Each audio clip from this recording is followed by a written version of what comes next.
realized that my town email wasn't updating in my email app. So like, oh, now I have a whole bunch of stuff in my inbox. Okay. Put them on a hook in the closet. We're ready to go. What? Good Oh. present. Matt, I'm going to mute you. Oh, sorry. I'm just talking to Sheila. Actually, she's talking at me, but Brooke's Right. muted.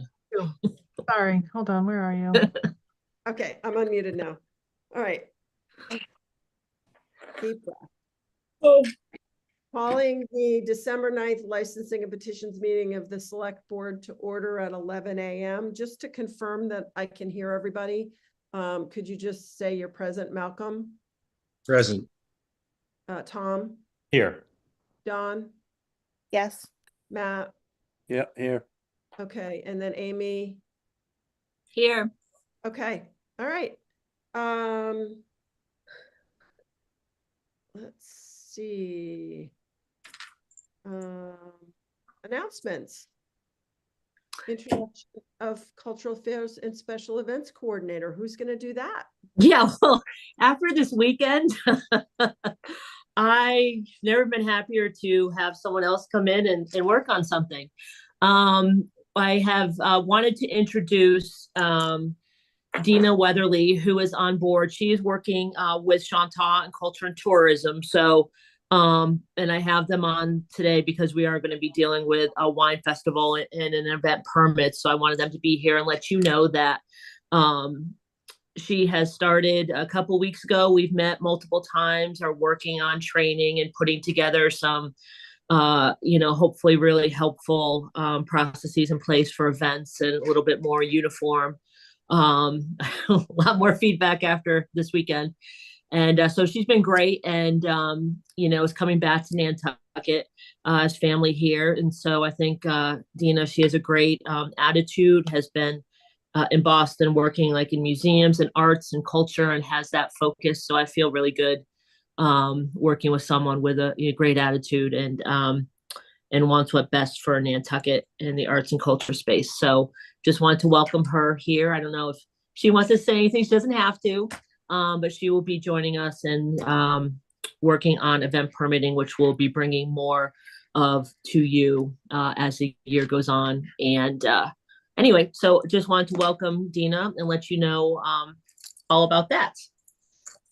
Welcome aboard, Dina. If you want to say hello, or you can wait until the next thing comes up, and your call. Can you guys hear me? Yes. Yes. Hi. I can't get my camera to work, so you won't be able to see me. But I am also happy to be here. Thanks, Amy, for that introduction. As Amy said, I'm originally from Nantucket, so I'm really happy to return to the space and help to contribute to our cultural landscape. Super excited to be taking over the event permitting and looking forward to the year to come. Thank you and welcome aboard. Okay, next up is an update on ABCC advisories. Amy?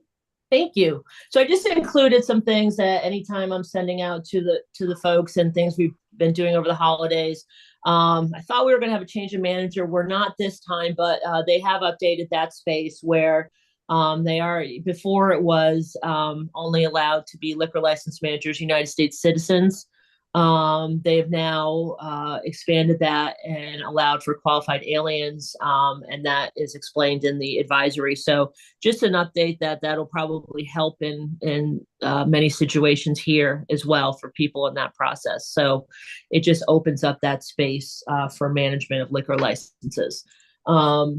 I included two other advisories that I'll probably be referring to in other things. One was the holiday compliance advisory that we sent out, especially for this past weekend, that, again, just going over some of those liquor laws and happy hour laws, and specifically wanted to, before we go into renewals, remind folks that the state is now allowing outdoor expansions or changes to liquor licenses to be local decisions only. And we're going to get into that space when we talk about renewals and the sidewalk seating, that again, that's a local decision. So just wanted to reshare those.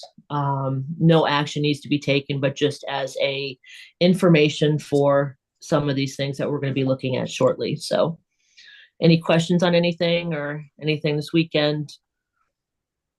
Good. Okay. Okay, so we can move forward. Okay, all right. So, next up is request for approval of a change of officer's application for annual all alcoholic beverages club license for Sankaty Head Golf Club. Amy. Yes, and that's just a yearly process for these clubs when they do any sort of change of officers or of their board, that they need to go through this process. As a nonprofit club, they're not required to do any queries that you would be for a for-profit establishment. So they are in good standing. So they're all set. It'll be processed through the ABCC. Okay. Any questions or a motion from the board? I'll move to approve it. Second. Okay, I'll by roll call, Matt, Aye. Tom, Aye. Malcolm, Aye. John. Aye. The chair votes aye, that's unanimous. Next up is a request for renewal of annual licensing categories, including common victular, local entertainment, rental car agencies, motor vehicle sales class 1, 2, 3, mobile food units, automatic amusement devices, and local flower and produce producers. Thank you so much. Yes, we're in December, so we're going through the renewal process again. As we included as a local licensing authority, it is to the select board to vote to renew existing business licenses on an annual basis, except for seasonal liquor licenses, which is done in March. As you mentioned, those secondary license categories separate from liquor are done on a calendar year basis. I attached the list of existing licenses. Now these are, business licenses for these categories. I added, each category description of, and just a reminder that the renewal of these existing licenses allows for this process to begin.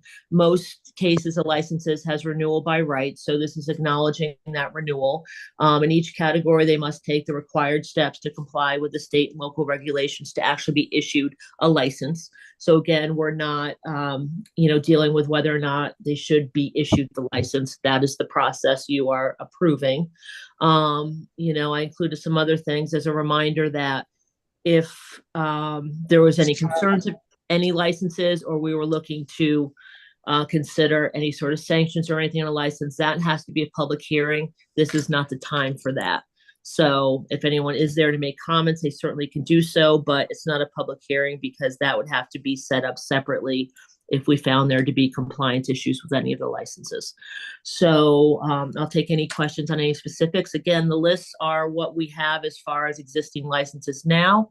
If by chance we missed one or there's some out there that needs to be added, we can certainly do so. This would not prevent them from being renewed. So I will take any questions on any of these categories.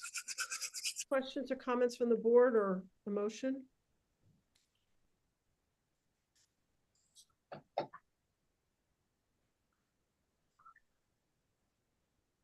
Motion. I'll move to approve. Second. Okay, that was Matt and Malcolm. By roll call, Matt, Aye. Malcolm, Aye. John, Aye. Tom. Aye. Chair votes aye. Okay.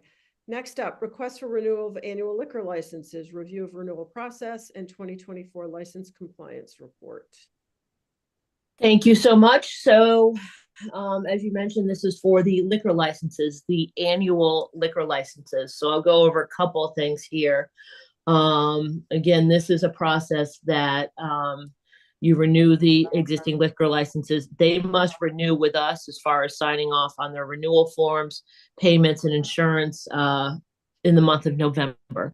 So we've gone through that process right now and have received everything back. And there's going to be one non-renewal of a license, and that Sadly, it's for a White Heron Theater Company, so they will not be renewing that license. All the other 56 annual liquor licenses have complied so far and went forward with renewal. I made a note that, again, seasonal liquor licenses, there are 48 of those, will renew in the month of March. Secondly, we are also gathering the closure information. I don't believe I received all of them yet, so I want to make sure I have that complete list for you. We're following the same process as last year. We've asked them to fill out the closure request form, which I'll review with the town, so we can determine number of days. As last year, we determined that 60 days or more in the off-season period, being between December and April 1st, those licenses would have to pay the seasonal fee, which is about $550 to $600 more than an annual fee. Those that are closed, the length of time, the seasonal is closed January 1st to April 1st. I think we're going to consider they would have to apply for a seasonal. We generally allow for a 1-year situation with that, but if it's consistent, asking them to change to a seasonal, and they can certainly switch back to an annual if their circumstances change. So we're looking at a similar list as last year. We will be seeing several change to a seasonal in the off season. I think, and then one of these licenses, as you know, Dune, was sold. They have to renew that license. We will be receiving a transfer application. So even though they have sold the business, it has to be renewed in order to keep the license active so that we can accept that transfer application in the off season. So that is compliant. I believe, and again, as we said before, this is renewing the process. They still have to complete all of their inspections, fire, building, health, as required to receive the 2025 license. We do have to consider those that are closed for a period of time. We ask them to return their license if they open at all and close for a long period of time, as they may need to be re-inspected. So I believe that is it. Are there any questions? Erica? Oh, I'm sorry. I have one. Yeah. Why would a restaurant like Dune not just surrender their license upon sale, and that way a new applicant would just put in a whole new application? You can do that because we do not have a quota. However, it's there's a purchase and sale agreement, so sometimes the license can be pledged as collateral. So it's a business transaction, and if they are in good standing, it's worth it to transfer. I think the only time we caution against a transfer is if a license might not be in good standing, and that new person would be saddled with a lot of bills or issues that the old license was attached to the old license. So it's just a better business transaction and creates value to the seller to be able to do that. So it's an asset. So it's generally better transfer for them. Thank you. Yeah. Questions from the board? The motion? Yep, I'll make a motion to approve. And then one quick comment is reading some of this, the review process and license compliance and everything. It kind of shows the importance of us letting the reins out slowly, because if we want to pull the reins back in, we have to get a whole new, we have to have a whole hearing and have a reason and justification, etc. So when we talk about, when we have a new one or a new owner or a new application, it's behooves us, and Amy knows this, I'm just making it clear for all of us to, let the reins out slowly. So. Yes. And that has been an issue before. Sometimes we've wanted to just be like, oh, everyone gets that, they can have this, but we really should be careful, especially in places that, So anyway, I think, so I've made a motion to approve. Okay, do I have a second? Second. Okay, Don got in a second ahead. By roll call, Matt, Aye.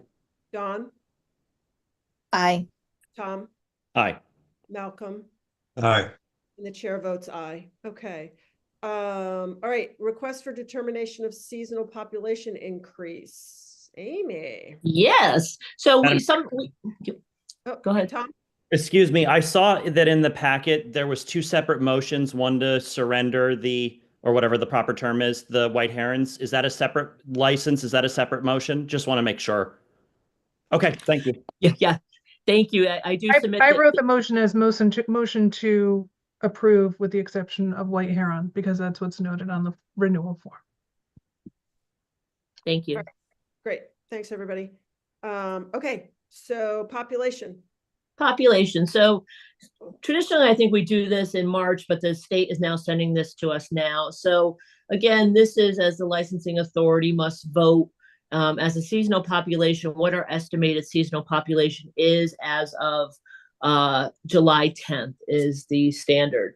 So the estimated population is basis, again, for setting the seasonal package store license quota. I've included the current quota information. As we know, the annual liquor licenses are set by the every 10-year census population. And we're 2 over on that one as it is. And we are full right now on seasonal. So I'll make a couple comments on that. I've included the traditional report that we had been going on with the seasonal estimate being around 45,000. It went up a little, I think, during pandemic, and then I think coming back down a little bit as far as who actually is staying overnight and living here. So when we look at that number, as a town, if you are, you know what, we're good, we don't have a need for more of these licenses, you can keep that estimate where it is. There's no need to increase it or be concerned that you need to increase it. You can certainly keep it steady. That would be the recommendation. As I've noted, we're full in the seasonal liquor licenses. We will be seeing at least one transfer come through. That's the only way you can have a package store right now is through a transfer of an existing license. We do have one that we approved last season, Snackle, that transferred locations. It went to the ABCC. They didn't have something complete. It got sent back to us, no action, and have since not heard from them. So I'm going to move that they either notify us or that license will be taken back. If we have to have a hearing, we'll have a hearing. So that one is kind of loose right now. And if that comes back, there will be one available for application. So the vote is to discuss if you are good with the 45,000, which puts us at 9. Every 5,000, there's a license, or is there a need to increase for any reason? And I'll leave that to you. Anybody from the board have something they want to say about this? Tom? Yeah, Madam Chair, I was thinking about, so this population estimate comes from the Nantucket Data Project, and I saw that it was done in 2017, then updated in 2021. So I guess my question would be, what is our purview due diligence about having another update for this, and when would that happen, just so that we're on a proper basis? Yep.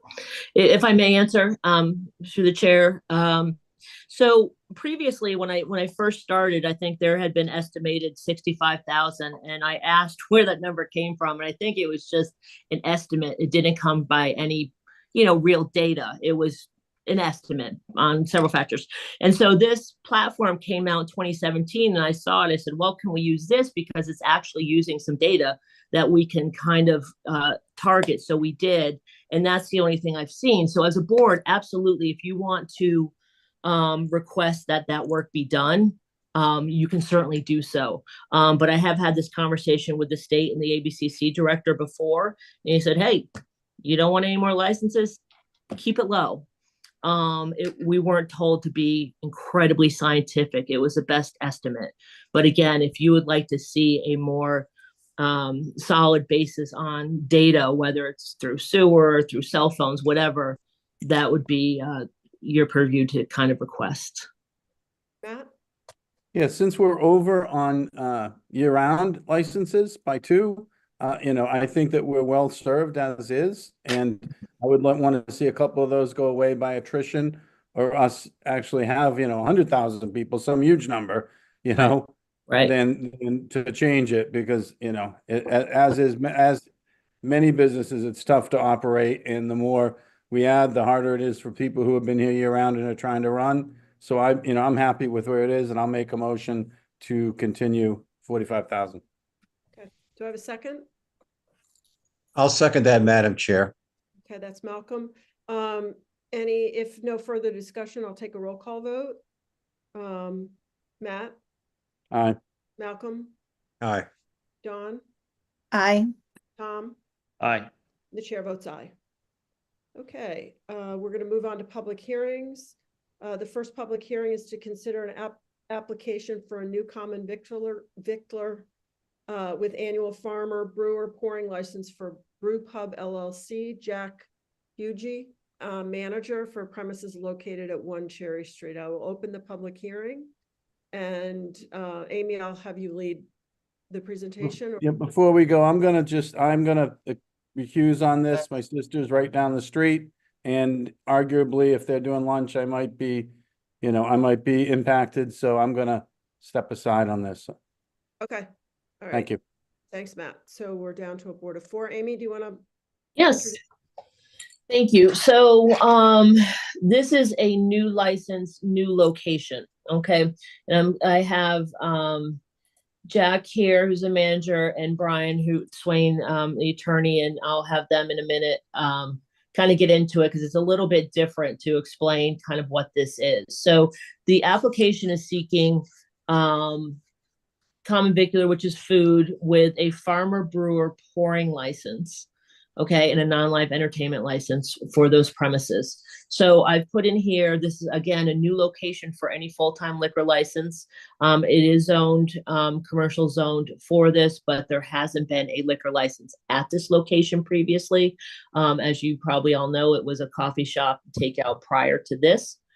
I included in the packet some of the state definitions for this, so you understand, similar to what Cisco has.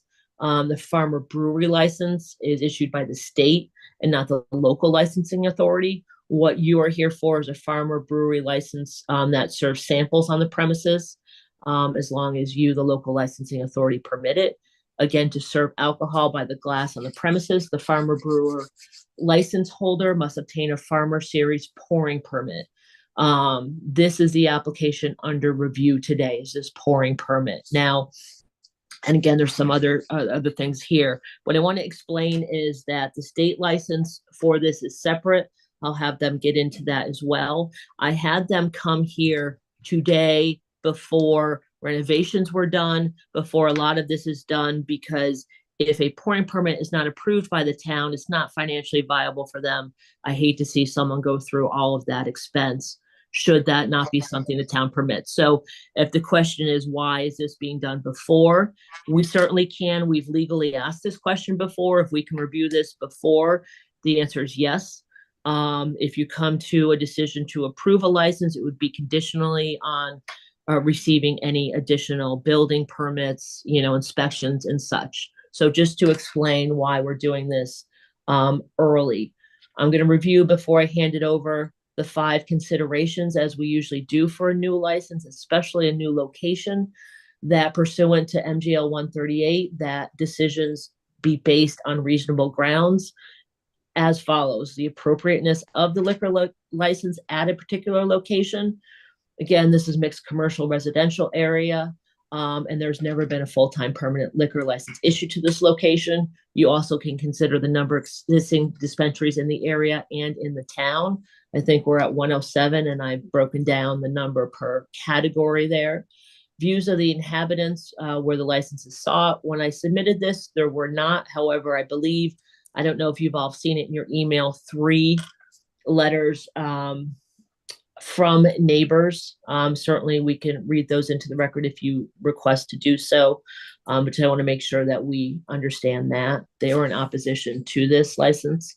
Traffic noise size, again, a new location.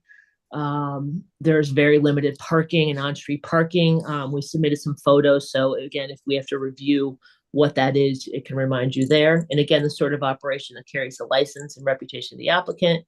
They have not operated a liquor license establishment prior to this application. I have met with them, and certainly Mr. Swain, and they're great. And I know that this is something important to them. So I'm going to turn it over now for any questions, and to the applicant and his attorney to answer any questions.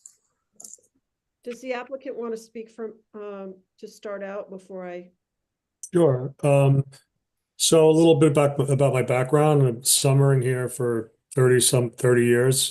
Just moved here with my wife back in November, last November, and kind of entered as a semi-retirement. And this has always been like a type of a labor of love type project, but it's not. It's going to be a family-run situation where, listen, I've read the letters, I got them this morning. I can understand people's concerns who live in the area, but by no means am I turning this into a Lollapalooza type situation. My vision is, if you all remember the show Friends, it's more of like a loungy type place I was hoping for. I scaled it down quite a bit because of the size. I'll be serving right out of the brew pots. I'm not going to have a tap room, so to say, where you have like, a crazy selection. It'll be 4 house brews at one given time until those brews are completed or bottled, or people. My site is, I've been working very closely with the landlord. We're trying to keep the place more low key because we are cognitive that it is a very residential area and it's busy with trucks and cars passing through.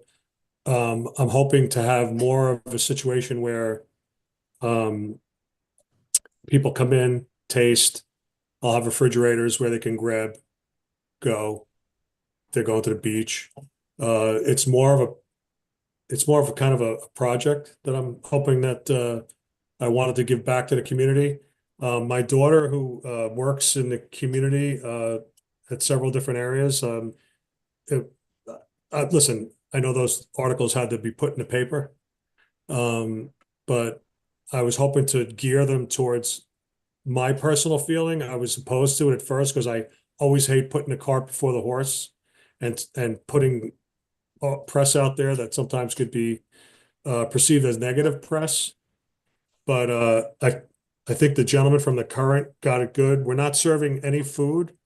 I'm going to serve more packaged foods. People who I would love to get like the local people stuff that in the place. People who like potato chips, pretzels, that type of stuff. People can grab it off a shelf if they're having a beer inside. The setting will be very intimate. So I want to put a nice sofa, a small sofa in there, scale down like apartment type furniture. There's very minimal room to have tables, seating. The outdoor small Juliet balcony I put in there that I believe got approved by HDC. By no means is it encroaching any of I thought it out, and I have it encroaching the parking lot. It only comes out about 4 feet. So, just to get the main reason for me to do that was so I can get the equipment within the building. Because the doors that are there, I'd have to rip the doors out, put the equipment in, and put the doors back. But then I came up with that idea. So I'll be working there full time. I'm not handing it off to some teenage kid who's going to be serving people because I want the integrity of the business to be more intimate. So I went back to what so the press that I received, I don't know many people, but my kids are very entrenched here, was that some of the people notified my daughter and said they'd like to have trunk shows there, within the premises, use it like some sort of a venue space. It would be out of the ordinary of other things. And I understand parking are people's concerns, but I was hoping to more gain, being that people really can't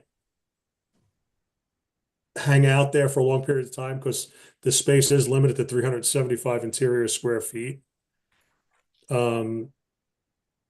I was hoping more to get more people in that grab, go, maybe have a beer before they're out for dinner. Not really a hangout type place, but whoever gets there early will get the comfortable spots to sit. So if you have any questions, I'll be serving right from the pots. There will be no taps in the beginning. I'm walking before I can run, so that way I could see if it. I'm trying to spend my CapEx. I'm trying to keep very low in the very beginning to see how it goes. Questions from the board? Comments? Madam Chair. Oh, yeah. Go ahead, Brian. Hi, Brian Swain for the record, attorney for the applicant. If I could just sort of highlight some of the technical components of this before we move on to any questions, I'd appreciate that. Sure. Well, Jack is a year-round resident, and he is hoping to open a micro brew pub in all sense of the word. He'll produce a very limited quantity of small batch craft beer, limited to just 4 pots, the type that are basically a glorified home brewing kit. The establishment is located in the commercial Mid-Island zoning district. It's about 375 square feet. And I think Jack sort of already hit home that due to the size of this structure, the seating would be very limited. We suspect there'd probably be 6 to 10 seats, maybe through a couch or a chair. The renovations are to be determined, but seating would be, and on-site consumption would be an ancillary portion of what he's trying to do here. The primary portion being brewing and bottling. We are here asking for licensing the area locally, so we thought we would ask for an outdoor portion. There is room on the southern portion of the property for a picnic table or two, and that would seasonally be used to accommodate patrons during the busy season. This category of license, as Amy already stated, it's a unique one. The only other license holder of this particular category is Cisco. And to license an establishment where you brew your own beer on site, it requires licensure from several authorities. The first one being the ABCC. And what that license does is it's issued directly from the state. It allows the applicant to brew the beer and bottle it on site. It also allows the applicant to store it on site. It allows them to sell their produced beer for off-site consumption, whether it be in the form of a growler or traditional bottles. They can sell it to restaurants directly. They could sell it to a wholesaler directly. It allows them basically to do everything except serve a beer on site. That's why we're here today, is to get the local pouring permit.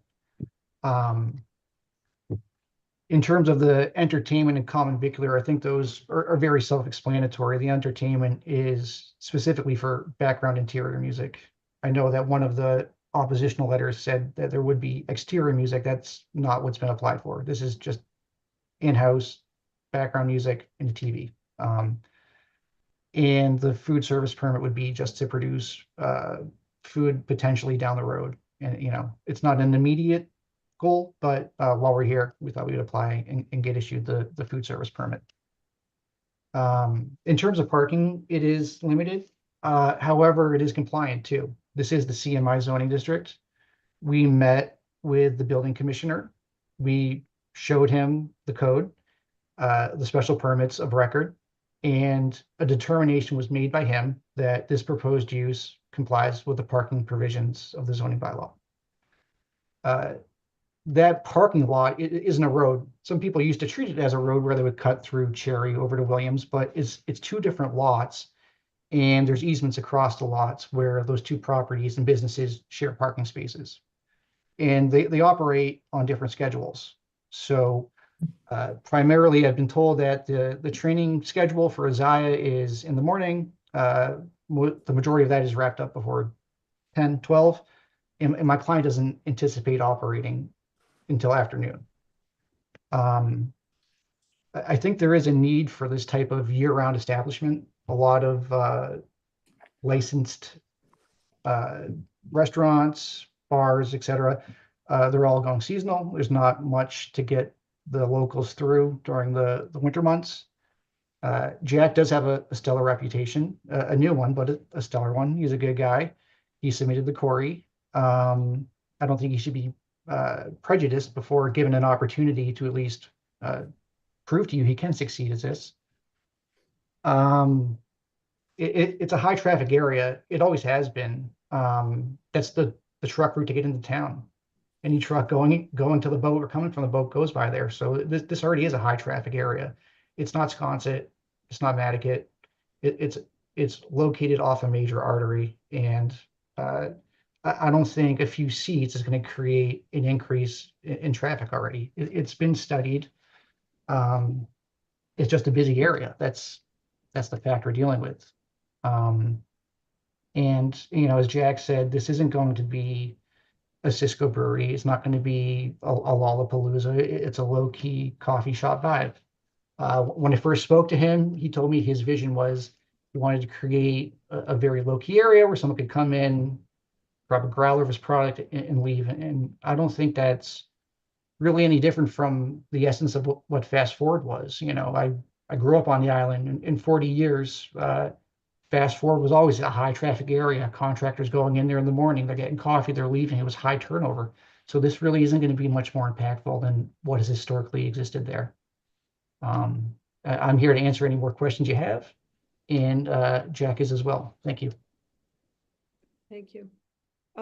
Questions, comments from the board? Malcolm? Yes, some concerns about your outdoor deck. I mean, will people be out there making noise and overflow people standing in the parking lot? I mean, we have to listen to the neighbors. I think they have some legitimate complaints, and it would seem to me that since it's a small space, and if you're popular, if you're successful, a lot of people will be standing around the parking lot, will be out on the deck, and creating some noise. Yeah, no, so if you notice the way I did that, I'm looking not to use that parking lot at all. I don't know if someone just put if you look at the front space, I applied for a balcony, and that balcony can be self-contained. Nobody can walk out there. There'll be one way in, one way out to the right side of the building. If we were permitted to have a small, like maybe two small little picnic tables, if somebody brings a dog or something, they want to sit outside and have their beer in the summer. There's a fence that goes along the opposing street, which is not Cherry Street. It's the one where the people cut through. If I have to, I'll screen it in with privets, or that way it doesn't interfere with the public access area, with the homes across the street or what have you. I don't anticipate having that many people. I'm trying to gear it. I like that the parking lot's small because I cannot attract a numerous amount of people, because my main objective is for people to come in, maybe come in before they go to a restaurant, maybe have a quick beer with their significant other. And if I was in my 20s, I would say I would be concerned about a place opening up like this, but by no means do I foresee, like I said, a big circus out there, because I am very passionate about people's letters. I'm not saying that it's my divine right to have a place. I understand they live on the road, and I don't want to have it where they feel that I'm the new guy in town and I'm going to make a circus there. That's not my intention. When I'm working there, I'm going to be working on recipes. I'm going to be working on, different types of things that I can serve, bottle, refrigerate. There'll be some refrigerators inside where people can grab and go. If they go to the beach, they can come in and get a 6-pack. But there'll be a need for them to taste it at the service bar. Those 4 brew tanks I can serve right out of there. So it's not going to be a paradox of choices where people are coming in and they want to try, 15, 16 different beers. It'll be 4 beer types served until those 2.5 barrel units are empty, and I could brew a new batch. So yeah, no, by no means. I mean, people can even come in and say, hey, listen, yesterday was a little bit louder than normal. I mean, I can curtail people. I have no problem telling patrons to either leave the establishment or, behave. So I don't know that it would be a problem. I'm hoping to have more people who come on bicycles come. That's the nice thing about the smallness of it, is that it won't be able to expand the way, it contract the way people think it's gonna contract. Madam Chair, may I follow up? Sure. Yeah, but I mean, are you going to, if you're very popular, are you going to be able to keep your large crowds? You're going to throw them out of your establishment, or say you can't stand in the parking lot? How about this, Malcolm? I'm 6'2". I come from New York. I lived in New York City my whole life. I weigh 220 pounds. I played high school football. I still stay in shape. I have no problem telling people to leave, but nicely. And one more question, Madam Chair, if you mind. Sure, go ahead. I mean, you talked about you're going to serve packaged food. My advice Yes. is review this with the health department to make sure there's storage and so forth. Because we've had episodes where things have been approved, and then the health department has to come in and tell you can't do it. So, Okay. So my question to you, would- is, I was thinking of selling like Nantucket crisps. As a gentleman on the island who just started that business, or like Cape Cod chips. Is that a possibility? That would be what I just think you need to talk to them before you get down the road. Okay. Okay. I appreciate that insight. Okay, thanks. Anybody else from, Amy, can you pull down the thing so I can see everybody? Hey, Erica. I mean, There. Erica, sorry. Dawn? I really, really do appreciate this coming to us before everything else has been done. I think that we need to make that better policy in the future, because people plan these businesses, get approval from the planning board, and never come to us. But regardless, so I just wanted to note that. But my confusion came in because I thought that this building was purchased by the health club that's across the parking lot. And I thought that they were planning to build another building here. So is this like a very temporary situation? Because I'm not sure that I want to. My concern is that if this is only for 1 year and now we've established a license here, is then that going to morph into something else in this location? Well, that would probably be something. This is small scale, and Yeah, I have a lease with Isaiah, so I don't plan on him kicking me out. He has to abide by the lease, I assume, right? Yeah. how So long? Police? I don't see myself leaving. I mean, when I came to him with the concept, he asked me to please work very closely with him when I was delivering the concept. So he's pretty much understanding what I'm looking to do, and not create some sort of big circus in his establishment. And I met him through a church friend, so I'm pretty new to the neighborhood. And I don't know. I don't foresee so long as I'm selling the product, I don't see myself being removed from the space. So,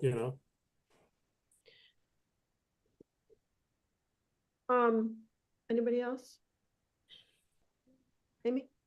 Can you just answer the, I'm trying to pull it up right now. Excuse me, the length of the lease.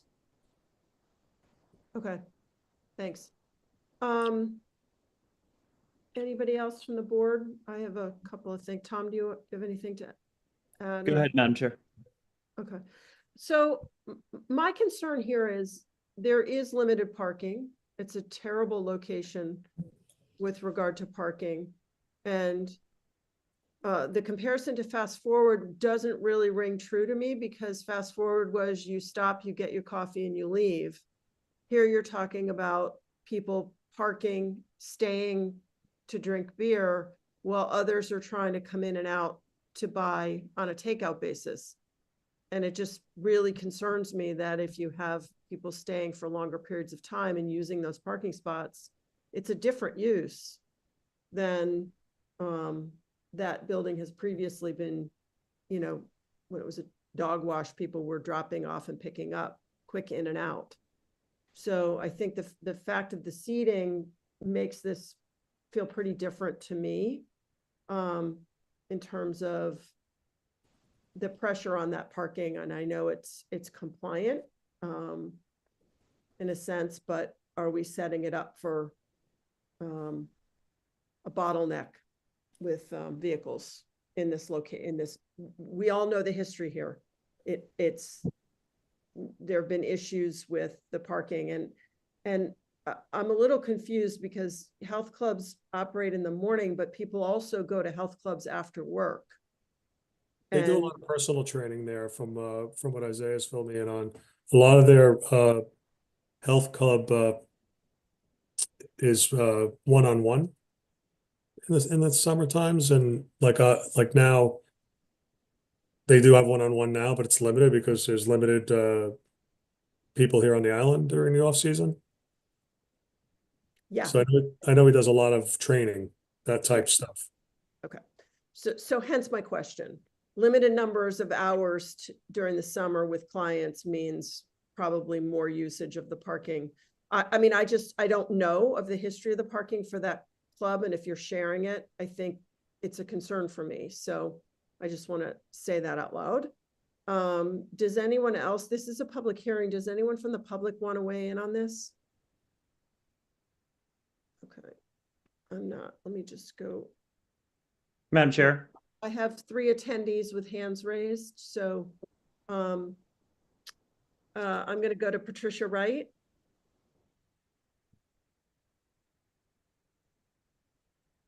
Patsy, go Good ahead. morning. Okay, gotcha. Okay, hi, good morning. I've been making some real quick notes here, kind of scratching stuff out. So in no order, I would just kind of, like to make a few points. To Brooke's point on the parking, oh, by the way, I live at 10 Cherry Street, so I'm very, very close to this location. To Brooke's point about the parking, I envision this problem being solved by everybody going into the Cumberland Farms parking lot. That's the natural thing that would happen.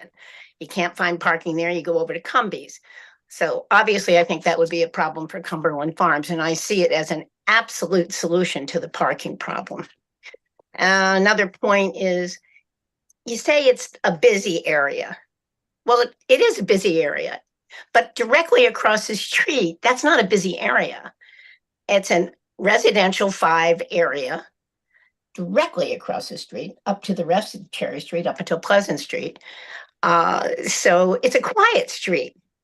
It's a street where there are only houses. There are no commercial businesses on the street. So it's not really a completely busy area. That is a stretch.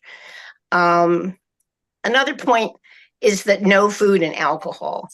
No food and alcohol, that's just not a good thing. I mean, talking about potato chips, people coming and drinking, beer is not a soft beverage. And to just drink and eat potato chips, I see drunk people. Already anticipating complaints. That was another funny thing that was just said. Or you're already anticipating people complaining and how you're going to handle those complaints. No morning service. Well, isn't that reassuring? Who serves alcohol in the morning anyway? We're supposed to be reassured. And you're envisioning it as, excuse me, you're envisioning this as, oh, let's go grab some alcohol and go to the beach and drink alcohol. I'm not even sure, is alcohol allowed to be drunk on the beach? I'm not sure on that one. And finally, the situation about it morphing, which I can't remember which one of you brought that up, but it occurred to me too. I've heard, and rumors in Nantucket, but I've heard that they're looking actually for another location for this health club, and that this could be part of a larger plan, that this little place where Fast Forward used to be, then turns into a bigger place where the health club is now. You know, that's the morphing kind of thing that does concern me. And I think I'm looking at my scratch here. I think that's it. That's what I got to say this morning. Okay, thanks, Patsy. I'm gonna go to Ellen Judd.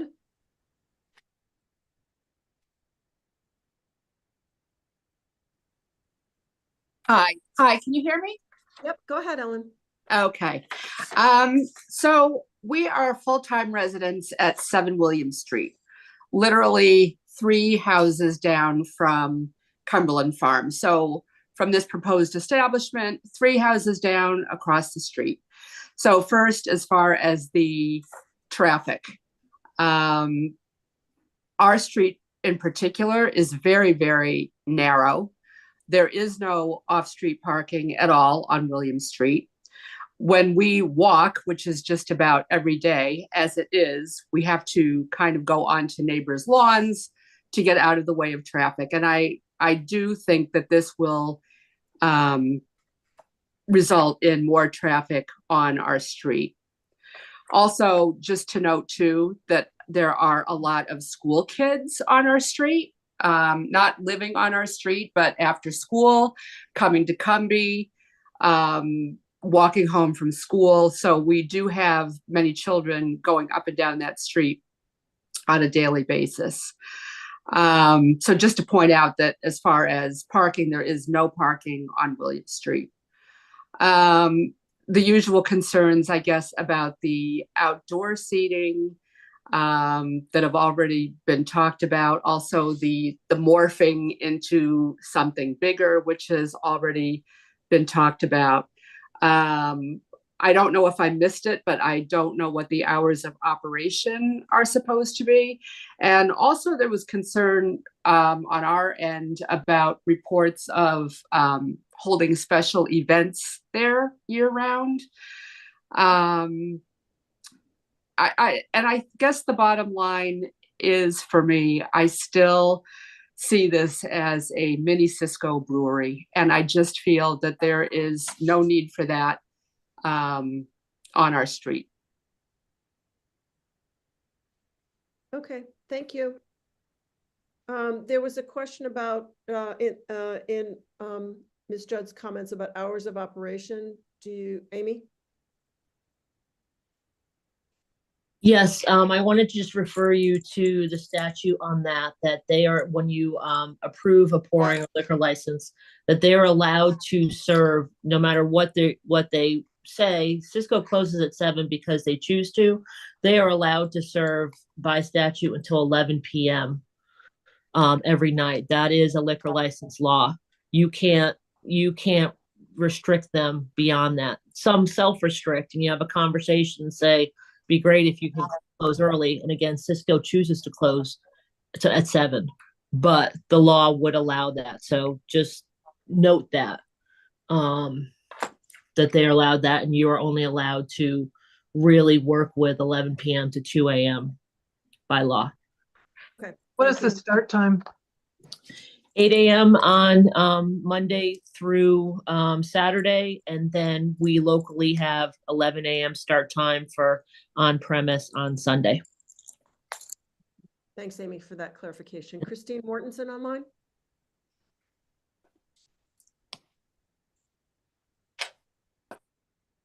Hi, good morning, everyone. Hi. I live directly across the street from the parking lot at 4 Cherry Street. I am a full-time Nantucket resident. I have lived here for 5 years now. I left New York City to enjoy Nantucket and have spent the last 5 years investing financially and hard hours into my property. I know Steve and Peggy also purchased 6 Cherry Street at the same time, and we see each other out there all the time working on our properties, really trying to make these an investment. This is my entire life savings. This is everything. So it's a little bit of a personal plea here too, but just an understanding of, from my front door and in my windows, I stare directly onto that parking lot. So the notion that it's not busy is beyond me, because I look at it every single day. And the gym is not limited to morning hours. It's open 24/7. as it is, I already have to listen to people plunge pool and screaming and this and that. I've had a couple of times where I've gone over to the gym to ask them to reduce the noise of their bass that I can hear in my house, which they have done so.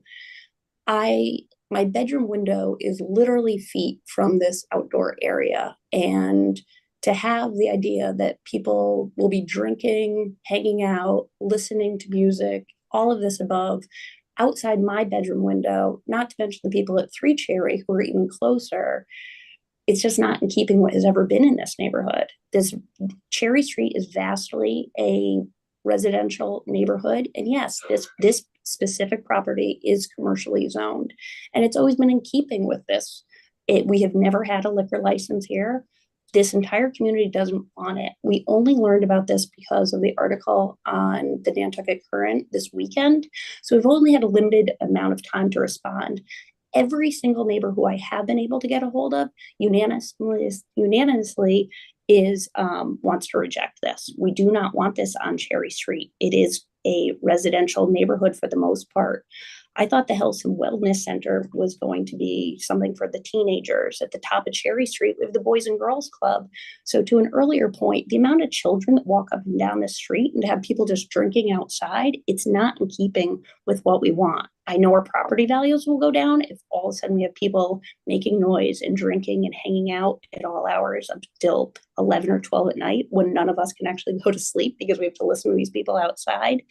This is not the business that we want here. We are willing, obviously, to continue with the same path that we always have historically done, whether it be a gallery that had previously been there, coffee shop, pet groomers, things that work at reasonable business hours in a primarily residential neighborhood. So we're asking that we just stay the course that we have historically always done and continue to do so.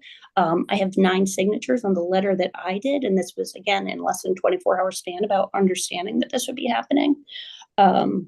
So we are adamantly opposed to this becoming part of ours. It's just not the right fit for our community. And the other thing is Nantucket has plenty of opportunities. If this is your dream, the core district downtown, plenty of opportunities down there. There are other areas of this island that are already established that have historically already sold alcohol. And I believe that there's plenty of retail spaces that you could do so. So we don't want to introduce this and then start to continue that this happens into more and more residential neighborhoods. Additionally, I spoke directly to Isaiah because he came over to my property. So I was stunned to hear that this is what was happening.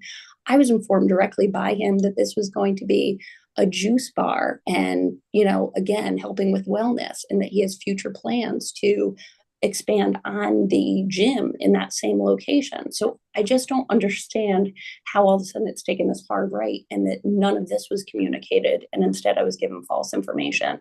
But I do know that he has told me directly that he did have plans to grow the gym building itself in time.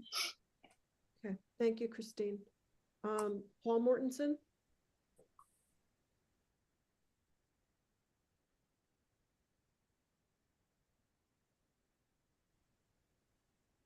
Hi, thank you for the opportunity. Everybody hear me? Sorry about that. Yep, go ahead. All right, so repeat a number of things I think that others have. I wanted to be clear that the busyness of the area is really Orange Street. Everyone acknowledges Orange Street is busy, but William Street, Bear, Cherry, those are absolutely not busy streets. Those are very small, very narrow streets. From a personal perspective, I've been able to go and spend significant amount of time on the island over the past 5 years since my sister has acquired 4 Cherry Street. My kids have really thoroughly enjoyed sort of this. They're 13-year-old twins. They have enjoyed very much the sort of freedom that they get in being able to go over to Cumbies and, buy, beverages or an ice cream or things like that. And that freedom comes because there's certain controls and certain limits around the busyness of the parking lot that it does exist today. But if that parking lot is even busier and there are people having alcohol in the parking lot, it's going to significantly change the overall feel and certainly some of their freedoms that they enjoy today. So I just think that for many reasons it detracts from what's the environment that's been created, and that neighbors have, if you look up and down Cherry Street and William Street, the continued investments that people are making in developing that residential neighborhood as it is, and creating and further creating the environment that they are. I just don't see how this initial investment or this approval of this license contributes to that. And I do get very concerned about this being sort of dipping a toe in the water, keeping the initial CapEx low, in seeing if this is something that's successful. If Isaiah, and we know he was not forthcoming with his intent about even leasing this space or the use of this space, and the same rumors, I'm privy to the same rumors or conversations that have happened about the health club relocating. I get concerned that this group approves a license for this type of use to sort of dip the toe in the water here, and this suddenly becomes something much larger and really significantly detracts from the area if the expansion were to potentially include the rest of the health club, or even simply an expansion of what it is today. I don't see how the current situation could accommodate any additional traffic. And I really think negatively upon the way that would impact the residents in this area who have purchased here, and we don't have the means to move ourselves to Monomoy or somewhere else to just get away from this. This has been sort of what we bought and what we understood it would be, and we hope that this group allows for that to happen. So thank you, Paul. Margaret Geldart.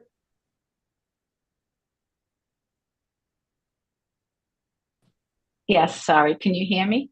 Yes, go ahead. Hi. I emailed a letter to the select board members of my concerns already, so I'll just go over a few points. Like Chris, my husband, and so I live at 6 Cherry Street, which is right across from where the proposed patio area is. And Cherry Street is a one-way, small, narrow road, so I will be 10 feet away from this proposed outdoor patio area. So I'm concerned of the noise and the foot traffic.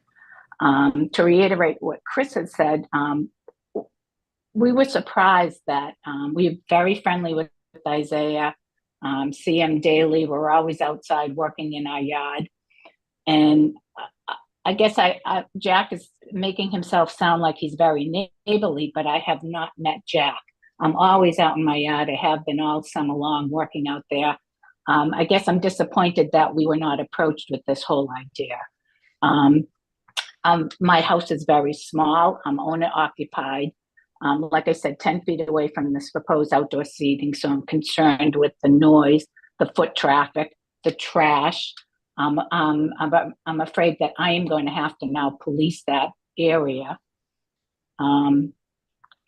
We really we bought into this. We've owned it for 5 years. We bought into the neighborhood because it was a quiet neighborhood feel. And I really think that if this request goes through, that it'll affect my property values as well. So I really strongly urge that the board reject the request for this brew pub at 1 Cherry Street. Thank you. Thank you. Ann Perkins?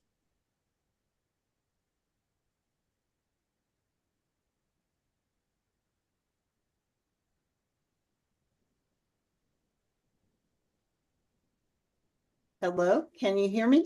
Yes, go ahead, Ann. Okay, my name is Ann McLennan Perkins, and I've lived on the island for 50 years, and I've owned my house Vagabond for 44. I'm on the corner of Cherry and Orange, diagonally across from the brew pub, and I'm going to re-articulate what everyone is saying. I have grave concerns. I feel it's a very inappropriate place for this type of venue. We have a high rate of alcoholism. There's enough bars and breweries and things on the island, in my opinion. I'm going to make 5 simple points, which people have already made, and I did send a letter also this morning. There is little to no parking available on the property. 2, the building and lot are extremely small.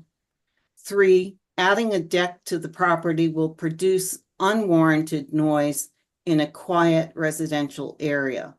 4, Cherry and William Streets are busy thoroughfares that connect Orange and Pleasant Streets, 2 of the island's busiest streets. That's a problem, and the lot is also often used as a cut through between them very consistently and regularly. My 5th point is that the Boys and Girls Club is at the end of the street. And again, there are many children up and down the street. People love to go to Cumbies after school. So I'm asking that you please consider these factors and vote negatively. Thank you. Brian Swain, did you want to respond to anything in particular, or my thought is to take the last hand up for public comment and then have you reply. Does that sound all right? Sure, that works, Brooke. Okay, thanks. Excuse me. Marcy Zarcone?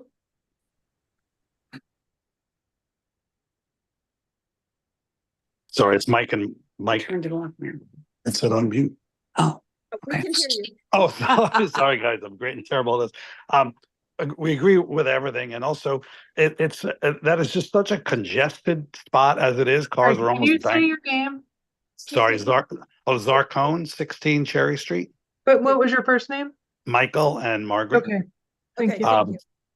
thank you. That whole spot is incredibly congested as it is. There's like a pool company parking all their stuff right there too. I don't know how that fits in, but you can barely move in that space. It just seems so untenable. The other is, I don't know if it's connected how we look at these things at once, but at the other end of Cherry, the plan is to, I guess, knock down the old tent company, and there's going to be housing and retail and other building there as well too. So I just don't know what this street will be like with building at that end and then a brew pub at the other end. It doesn't seem like to be a very pleasant place to live afterwards. So we would oppose it as well. Okay, thank you. Okay, so Brian, did you want to respond or add anything for us? Sure.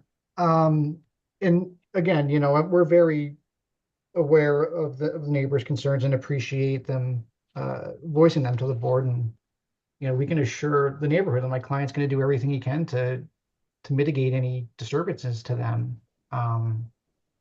This property is commercial mid-island. That's its zoning. And it changed to commercial mid-island. And that happened with a lot of thought, right? It goes to town meeting. The year-round registered voters approve it. The planning board looks at it. I think the select board talks about it, the zoning board. So a lot of thought went into zoning this particular parcel, commercial mid-island. And the use chart is an ever-evolving, living, breathing document. In this proposed use, it's allowed as a matter of right. So the town, the planning board, the people, the registered voters, they've said, you can do this in this particular zoning district. There's been contradicting statements about this being the other end of the rainbow, where, it's a quaint little street. And we've just heard from people like this is a major thoroughfare. A couple seats in this establishment isn't going to increase traffic. I've cut through that particular, both down Cherry and up Williams, probably 1,000 times in the 40 years I've been here. And I know everyone else does it too. When you're trying to avoid traffic, you go down those roads. Or when you're coming out of town, you go up that way on Williams. So these are already high traffic areas. And someone could get hit by a car, whether this establishment exists or not. They're just busy roads. I think there's a lot of speculation of what could happen. And let's at least give the applicant a chance to prove himself right and prove that he can be a good neighbor. And that's the whole point of a license. It's revocable. If he doesn't comply, he can come back to the board. And we don't have to worry about a creep or a morphing, because any change in the premises, any change in the classification, any change of location, that has to go through multiple channels. It has to go through you, it has to go through the state. So things can't change without the abutters being notified. And everyone was notified. We got a certified list of abutters. Notice was sent out. It was advertised in the Inquirer and Mirror. It's unfortunate the neighbors, didn't, the ones who weren't entitled to notice weren't made aware of it, but everyone was notified who was supposed to be notified. There was no pulling the wool over anyone's eyes. And there is a noise bylaw. And again, to set the record straight, there's no exterior music. It's interior background music. This is the commercial mid-island, the Stop and Shops down the road. There's other liquor stores in close proximity. There's a nightclub with stone throw away. Again, I just like to ask that you give the applicant the opportunity to prove he's right and he can be a good neighbor. Thank you. Thank you. The pleasure of the board at this time. Are we ready to close the public hearing? Malcolm, you're muted.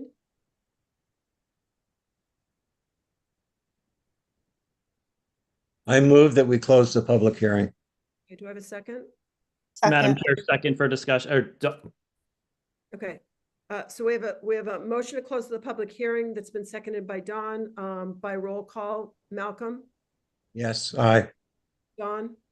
Aye. Tom? Aye. And the chair votes aye. The public hearing is now closed. Comments or the pleasure of the board at this time? Madam Chair, Yes. couple comments. As the town's licensing authority, as a board, we certainly can't function on rumors or any innuendo out there.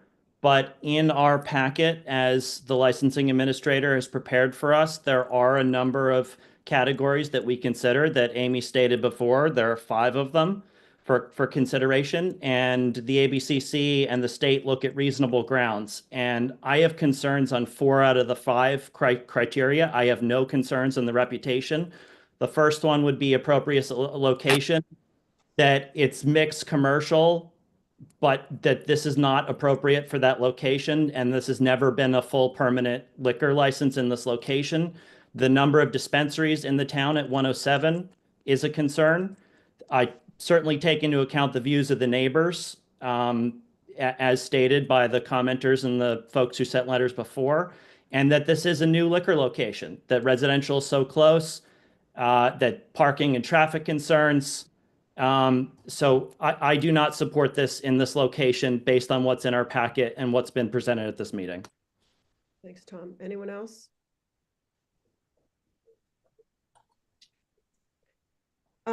I would just say it is commercial, but the issuance of a liquor license is a different level. Not every commercial place is going to get a liquor license because it's commercial. So I want to be clear on that. And my understanding, Amy, is that their permit to brew and sell alcohol is issued by the state, right? We have no control over that. So the only thing we're determining is whether they can have seating for people to stay on premise and drink the product. Okay. Correct. The pouring license itself. Correct. So just so the public knows that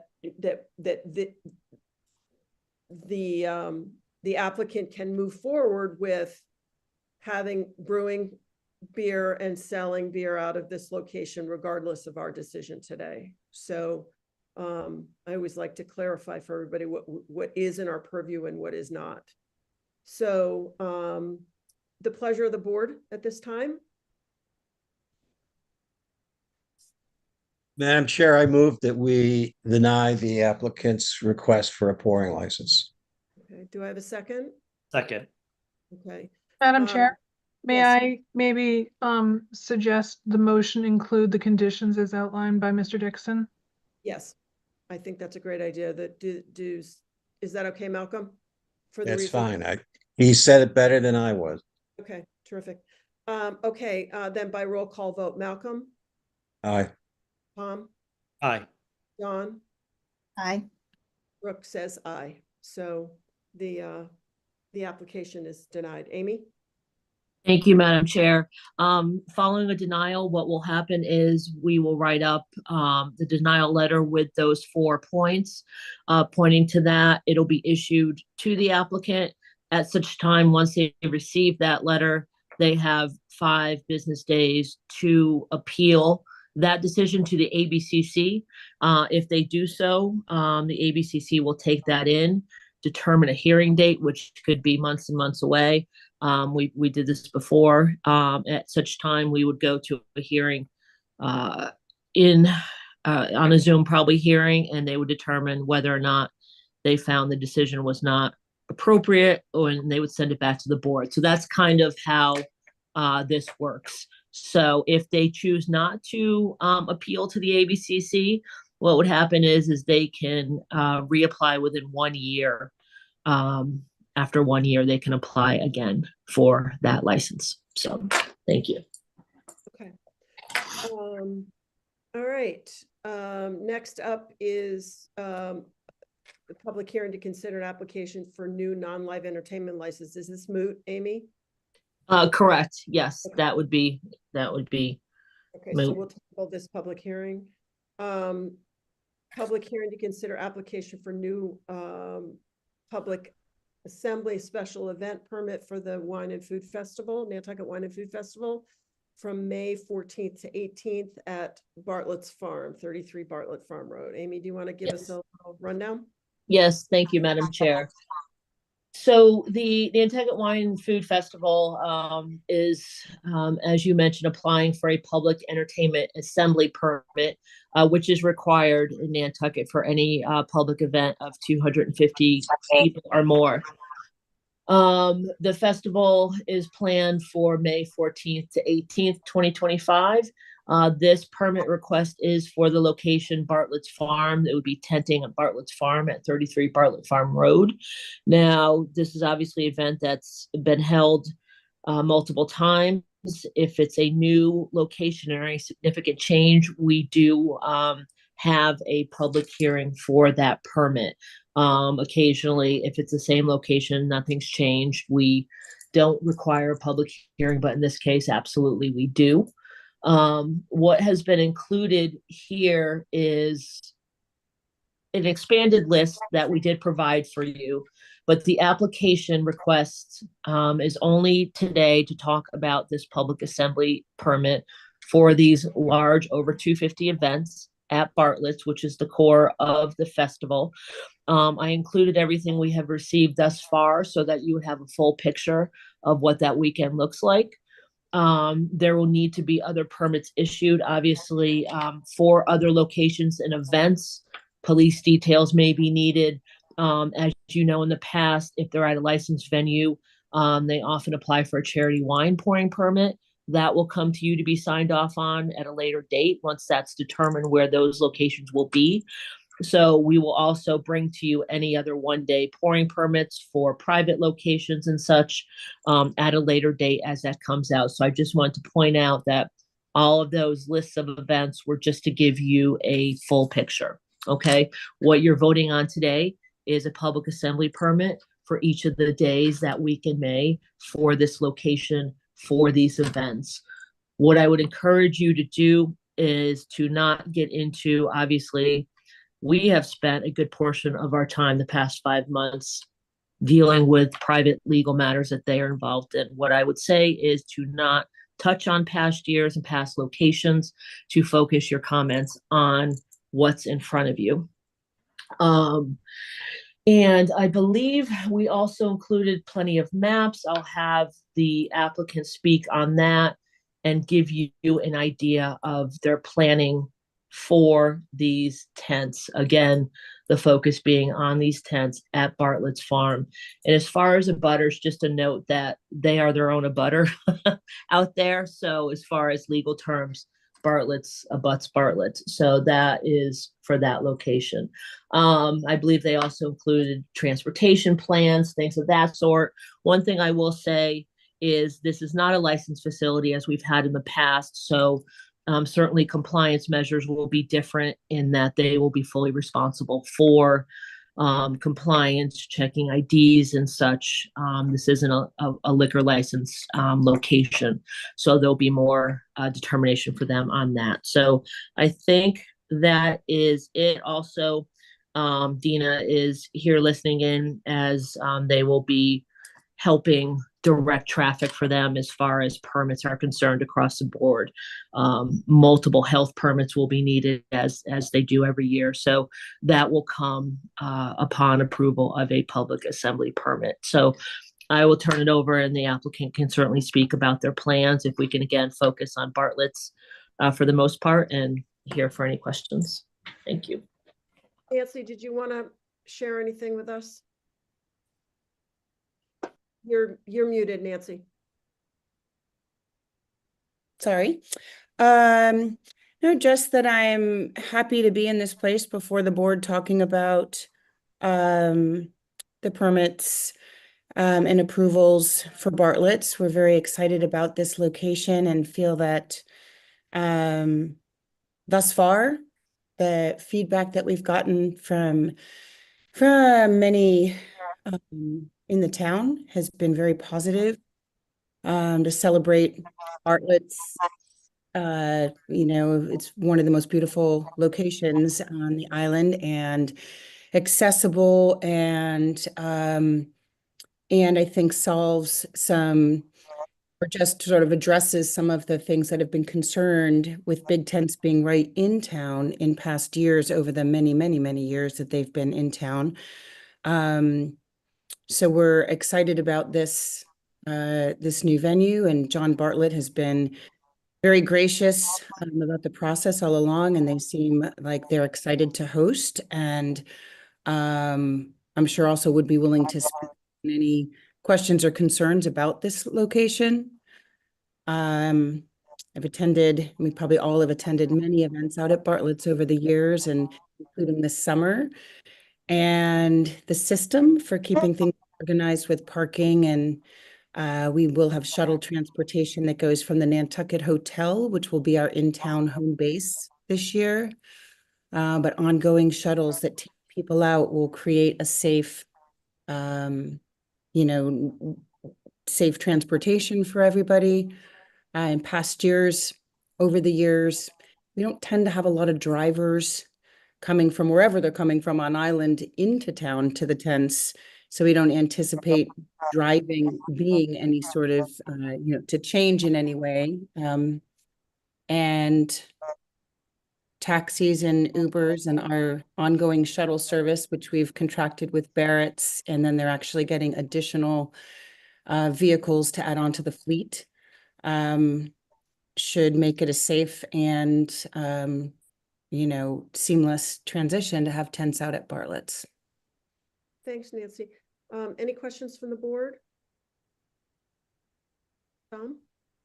Yeah, Madam Chair, quick question. In the packet, Ms. Bean or Amy, it references events at private locations, and I'm certainly not asking to divulge those in public session, but are those known to the licensing administrator so that we know, because one of them's 150 people. Yeah, Amy, please. Thank you so much. Yes, they traditionally have some dinners and such at private homes. They call it, I think, Great Wines and Great Homes or something. So yeah, those are issued 1-day pouring permits. Each one of those, they tend not to be an issue. Again, if it's 150, we're going to be looking at police details, generally 100 and above with liquor. But that's up to the police lieutenant to determine. But yeah, those are permitted on a event by event basis, and health as well. Yeah, and I'm sorry, actually that 150 for the welcome event, that's actually not taking place in a private residence. That is at the Nantucket Hotel in town. So that one will not be, it's been updated since that paperwork came in months ago. So an updated version would include that the welcome reception is at the Nantucket Hotel, actually, in town. All the other events that are in private residences are generally 20 to 24 people. I think we've ever had one for 50. But primarily they're somewhere under 25 people. Any other questions from the board? I have one hand up for public comment on this. Okay, this is a public hearing. Patsy Wright again. Hi, yes, Patsy Wright again. On a different subject, obviously. I'm a veteran of the wine industry. I just retired a few years ago. I was at the very first Nantucket Wine Festival, and I'm not focusing on the past. I think that the tent is a great location for this event.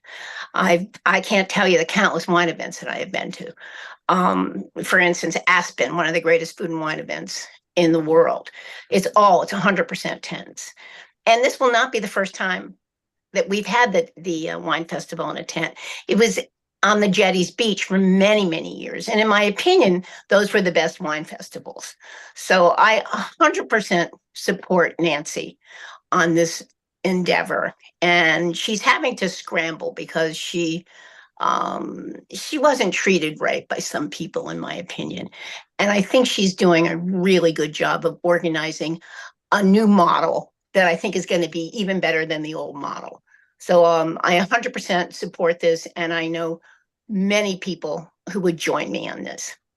That's what I got to say. Thank you, Patsy. Pleasure of the board. Any further questions or motion to close the public hearing? Sorry, just clarification. Matt, are you sitting in on this now? Yeah, I'm back. Okay. Motion to close the public hearing. Second. I don't know who got there first. I'll say it's Malcolm. Okay. By roll call, Dawn. Aye. Did we hear? Aye. There you go. You got it. Malcolm. Aye. Aye. Matt. Aye. The chair votes aye. So the public hearing is now closed on the matter. Pleasure of the board. I'll move approval as written. Second. Okay, by roll call, Matt. Aye. Malcolm. Aye. Tom. Aye. Dawn. Aye. The chair votes aye. Okay, good luck, Nancy. Thank you. Thank you very much for your support. Step one. Okay. All right, next up, I am going to hang on one second. I'm just gonna get my agenda back up, open. Okay. I'm going to open a public hearing to consider utility petition from Mass Electric Company, DBA National Grid, and Verizon New England. Plan number 308-24935 to relocate a pole on Milestone Road to Pulpus Road and relocate primary underground from pole 64 to manhole 1 on Milestone Road. This hearing was continued from November 18th. Are the applicants prepared to? So, can I just give you a little information before I give it to Aaron Bork from National Grid? This project is related to the intersection project at Milestone and Pulpus Road. In order to realign that intersection, they're going to need to do some, move a pole, do some work over there. So this was all vetted through the town. This is a Mass DOT project now. And town administration would recommend approval. And as I said, Aaron Bork is here from National Grid if you have any questions. Any questions from the board? Hearing none, motion to close the public hearing? So move, Madam Chair. Second.